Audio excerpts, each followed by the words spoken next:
महाभारत से सीखने योग्य शीर्ष 10 जीवन सबक। महाभारत हिंदू पौराणिक कथाओं में सबसे महान महाकाव्यों में से एक है और यह हमें अभिभूत करने और इससे सीखने के लिए सबसे महान खजाने को उजागर करता है। महाभारत हमें बहुत कुछ सिखाता है और वर्तमान समय में भी प्रासंगिक है। यह हमारे जीवन की कई समस्याओं का समाधान और सुखी जीवन जीने के वास्तविक तरीके प्रदान करता है। यहाँ महाभारत से कुछ महान सीख दी गई हैं, जो आज के जीवन में भी सच हैं और इन्हें हमारे जीवन में शामिल किया जाना चाहिए। बदले की भावना नहीं, हमें अपने जीवन में बदले की भावना नहीं पनपने देनी चाहिए, क्योंकि यह केवल विनाश की ओर ले जाती है। पांडवों और कौरवों के बीच युद्ध का मुख्य कारण बदला था।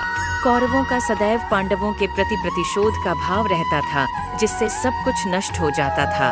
हम सभी जानते हैं कि युद्ध किसी को नहीं बख्शता और बच्चों और वयस्कों के बीच अंतर नहीं कर सकता।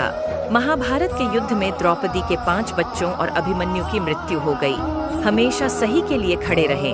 प्रारंभ में अर्जुन अपने भाइयों, चाचा और गुरुओं के खिलाफ युद्ध लड़ने से डरते थे और झिझकते थे, लेकिन कृष्ण ने उन्हें उनके कर्तव्य और धर्म की याद दिलाई।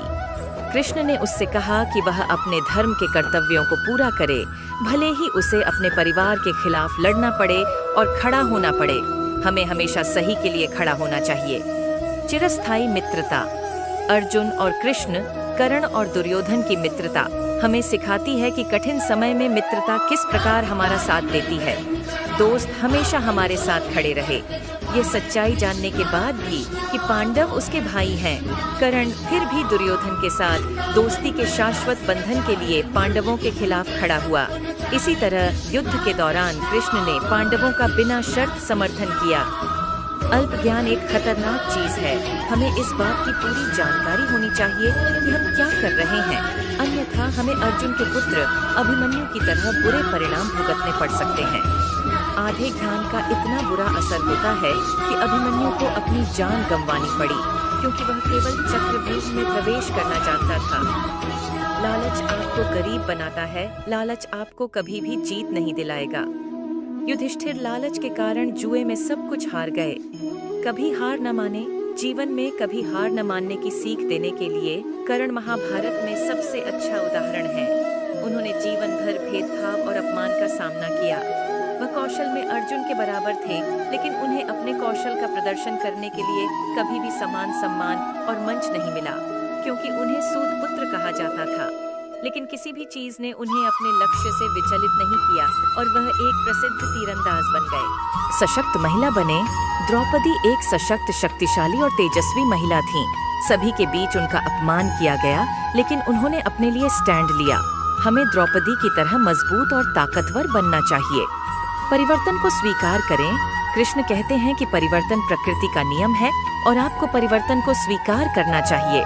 पहले दूसरे पांडव महलों के स्वामी थे, जबकि दूसरे वे सब कुछ खो चुके थे और अपनी पहचान छिपाकर जंगलों में भटक रहे थे। उन्होंने इस व्यापक बदलाव को स्वीकार किया और खुद को युद्ध के लिए तैयार किया। सब कुछ अच्छे के लिए होता है। द्रौपदी का कौरवों ने सबके सामने जयकारा लगाकर अपमान किया था, लेकिन ऐसा इसलिए हुआ ताकि बाद में धर्म की स्थापना हो सके। इसलिए किसी को भी उम्मीद नहीं खोनी चाहिए और हमेशा मजबूत बने रहना चाहिए। आपके आशीर्वाद की कभी अवहेलना न करें। शिशुपाल कृष्ण का चचेरा भाई था और उसे कृष्ण के हाथों ही मरना था। शिशुपाल की मां ने कृष्ण से वचन लिया कि वह शिशुपाल की पहली 100 गलतियां माफ कर देंगी, लेकिन शिशुपाल ने उनके आशीर्वाद की अवहेलना की और कृष्ण को गाली देता रहा।